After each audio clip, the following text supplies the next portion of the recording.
अस्सलामुअलैकुम। इस memory course के यूनिट 4 में आप वोकेबलरी कर चुके हैं, लेकिन ये अलग से चूँकि बहुत लोगों को ज़रूरत पड़ती है वोकेबलरी की, ख़ास तौर पे स्टूडेंट्स को इंग्लिश वोकैब याद करने की, हार्ड वोकैब जो होती है, तो ये अलग से 100 वर्ड्स की मैंने 10 वर्ड्स एक वीडियो में होंगे उसकी सीरीज़ बनाई है, और इसमें मैं आपको 10 वर्ड्स याद करना सिखाऊंगा कि उसके मीनिंग किस तरह याद करने। तो स्टार्ट करते हैं। पहला वर्ड है फॉरबियरेंस।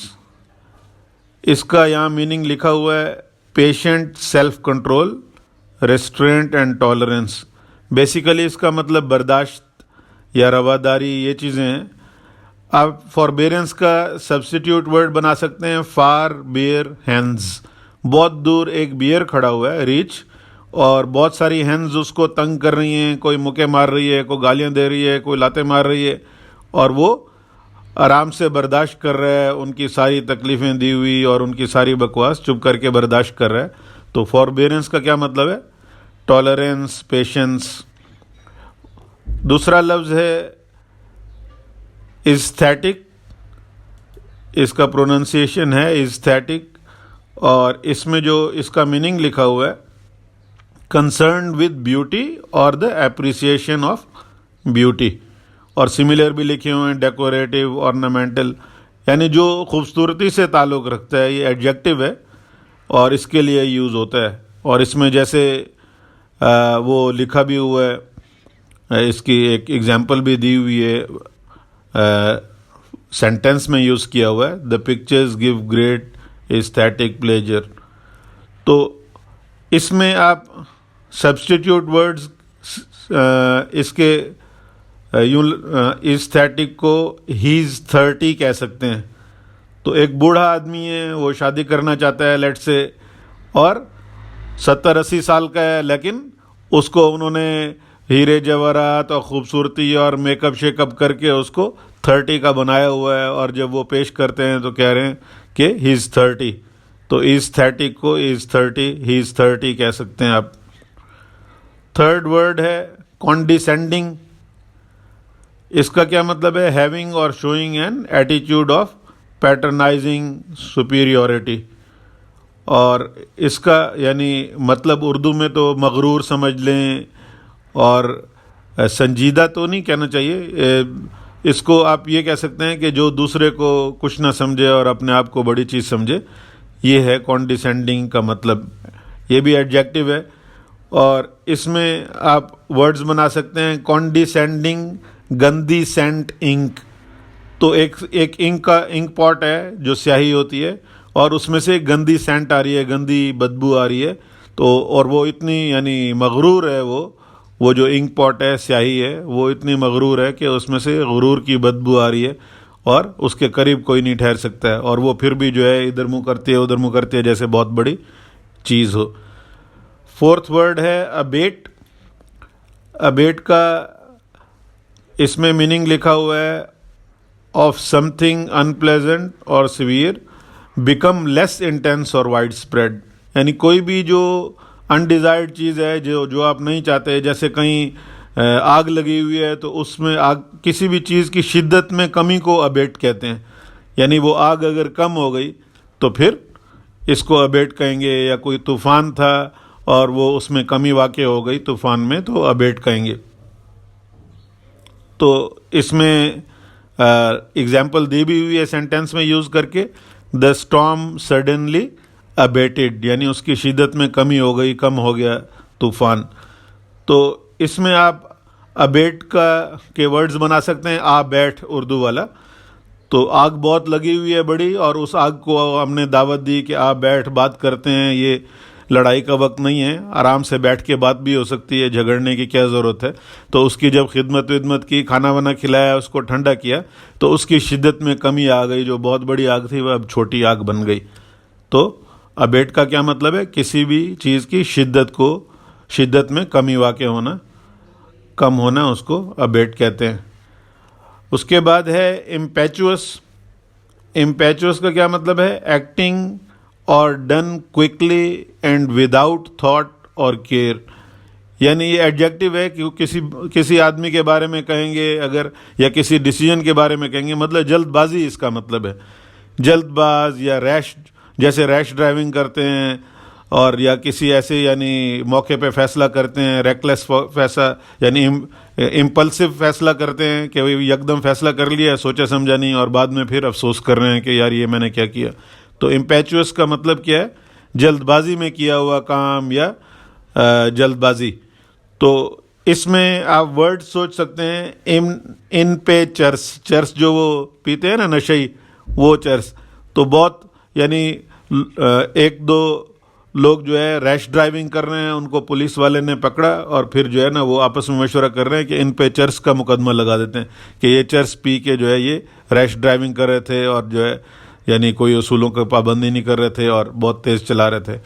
और फिर जब वो ये बातें कर रहे हैं तो साइड से देखा कि चर्स खुद जो है, वो खुद चर्स एक गाड़ी में फुल स्पीड से जा रही है, 160 70 200 की स्पीड से जा रही है।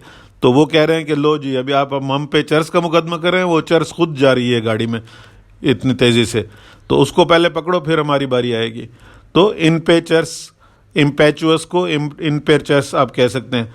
तो ये आपको याद रहे, मैंने यूनिट 4 में भी बताया था कि एग्जैक्ट वर्ड होना ज़रूरी नहीं है कि बिल्कुल वैसे ही जैसा वर्ड है वैसे के वैसे बिल्कुल वर्ड्स जो है सब्स्टिट्यूट वर्ड आप कहें तो एग्जैक्टली वही वर्ड बने, वो ज़रूरी नहीं है। आपकी जो ट्रू मेमोरी है वो आपको खुद ब खुद वहाँ तक ले जाएगी। जब आप इसका सब्स्टिट्यूट वर्ड बनाने के लिए सोचते हैं, उसको ऑब्जर्व करते हैं वर्ड को, तो आधा काम 50% आप कर चुके होते हैं, तो वो आपकी ट्रू मेमोरी खुद ही उधर लेके जाएगी। आप वैसा मिलता जुलता वर्ड बना लें, काफ़ी है। और उस जो आपका वर्ड है, सब्स्टिट्यूट वर्ड है, उसको आपने रेडिकुलस तरीके से, जो मैंने यूनिट 2 में सिखाया हुआ है, वो उसके मीनिंग के साथ आप कनेक्ट कर दें, एसोसिएट कर दें, टाई अप कर दें। टाई अप मेथड जो यूनिट 2 में सीखा था, उस तरह जो भी वर्ड आपको याद करना है उसके मीनिंग वोकैबुलरी का जो भी हार्ड वर्ड है उसके मीनिंग याद करने हैं, तो उस हार्ड वर्ड के सब्स्टिट्यूट वर्ड बना लें जैसा हमने यूनिट 4 में सीखा है, और उस सब्स्टिट्यूट वर्ड को टाई अप कर दें उसके मीनिंग के साथ। तो जब भी वो वर्ड सामने आएगा उसके मीनिंग आपको याद आ जाएंगे। और फिर जब वो कनेक्शन बनाना है, उसमें भी दो चीज़ें आपने सीखी हुई हैं यूनिट 2 में। टाई अप मेथड जब हमने सीखा था कि उसमें दो काम करने हैं, एक तो जो वो पिक्चर या एक्शन है वो रेडिकुलस होना चाहिए, आउट ऑफ द ऑर्डिनरी होना चाहिए, नॉर्मल चीज़ें हमें भूल जाती हैं तो वो लाइन से हट के होना चाहिए। और दूसरा क्या काम करना है, उस पिक्चर या एक्शन को you have to see it in your mind's eye, अपने जहन में एक दफ़ा उसकी पिक्चर देखना ज़रूरी है, या वो एक्शन देखना, बेशक वो स्प्लिट ऑफ अ सेकेंड के लिए हो, एक दफ़ा देखना ज़रूरी है वो। ठीक है, इम्पेचुअस हो गया ये। उसके बाद रेक्लूसिव है। रेक्लूसिव का क्या मतलब है? Avoiding the company of other people.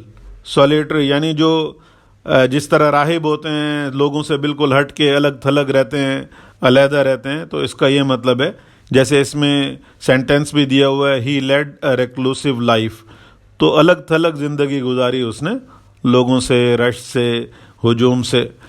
तो रेक्लूसिव को आप रेड लूसी कह सकते हैं। एक लड़की है, वो अकेली खड़ी है वहाँ जंगल में, और उसके अंदर अकेलेपन की इतनी वो नेगेटिव एनर्जी है, अकेला रहना चाहती है, वो किसी के साथ यानी माशरे में या दूसरी जगह नहीं रहना चाहती, कि उसकी उस एनर्जी की वजह से वो सारे जो जंगल के दरख्त हैं वो भी गिर गए कि तुम अकेली रहो, हम जा रहे हैं। और उसके बाद उसके हाथ पाँव भी गिर गए, वो अकेली हवा, बगैर हाथ पाँव के हवा में खड़ी हुई है। तो रेड लूसी जो है वो अकेली हो गई, कोई दुनिया में उसका नहीं है, इवन के जंगल के पौधे भी छोड़ के उसको चले गए। तो रेक्लूसिव का क्या मतलब है? अकेला, दूसरों से हट के अकेला जो होता है उसको रेक्लूसिव कहते हैं। उसके बाद है इम्प्यूट। इम्प्यूट का क्या मतलब है? रिप्रेजेंट एज बीइंग डन और पोसेस्ड बाय समवन, या एट्रीब्यूट यानी किसी की तरफ मुंसलिक करना किसी बात को या किसी चीज़ को, यानी उसकी तरफ मंसूब करना, जिसको कहते हैं उर्दू में कि ये इस तरह का आदमी है। जैसे उसमें एग्जाम्पल भी दी हुई है, the crimes imputed to Richard, यानी उनकी तरफ, उसकी तरफ, रिचर्ड की तरफ मंसूब हो रहे थे वो जो सारे क्राइम्स थे, जो यानी गलत काम थे।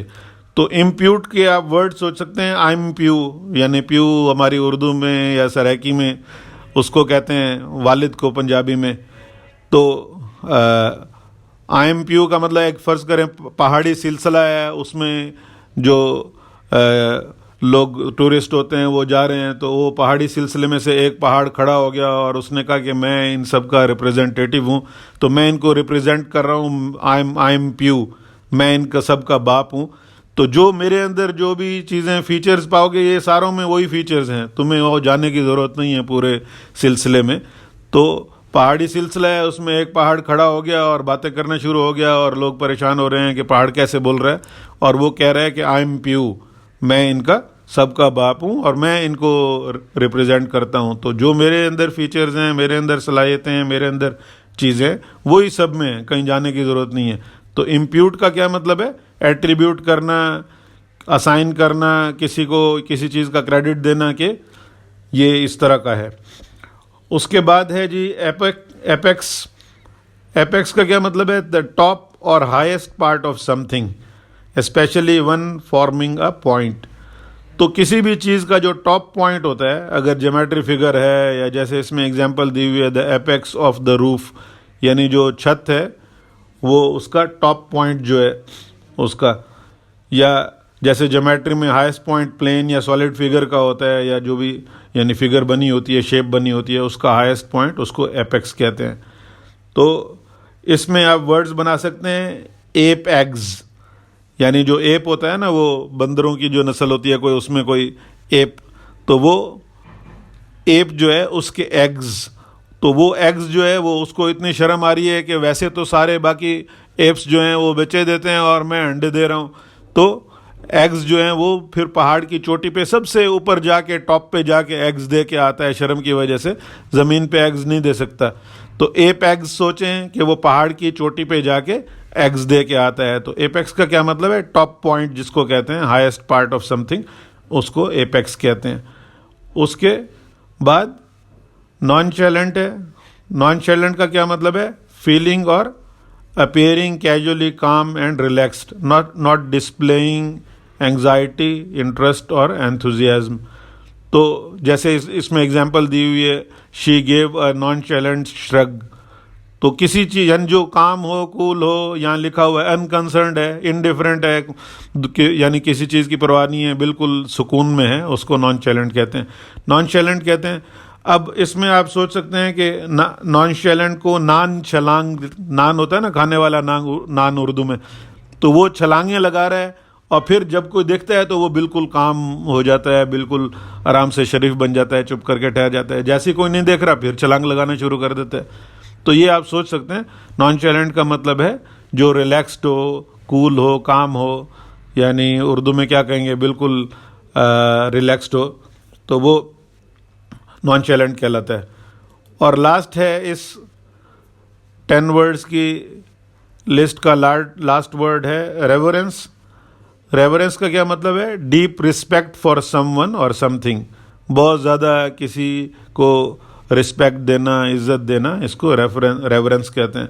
तो इसके वर्ड्स आप बना सकते हैं रिवर हेन्स, एक दरिया है उसके किनारे हेन्स हैं जो मुर्गियाँ हैं वो हैं, और उस दरिया को ऐसी रिस्पेक्ट दे रही हैं, उसको जो है वो क्या कहते हैं, उसके सामने झुक रही हैं और उसको हाथ मिला रही हैं और उसकी खिदमत कर रही हैं, और जो हैंड्स हैं वो उसको बड़ी हस्ती समझ रही हैं रिवर को, और उसकी रिस्पेक्ट कर रही हैं। तो ये आप जहन में एक दफ़ा सोच लेंगे कि रिवर्स जो है वो रिवर की जो है हैंड्स जो है वो रिवर की बहुत रिस्पेक्ट कर रही हैं और उसको सर पे चढ़ा रही हैं, बहुत इज्जत दे रही हैं।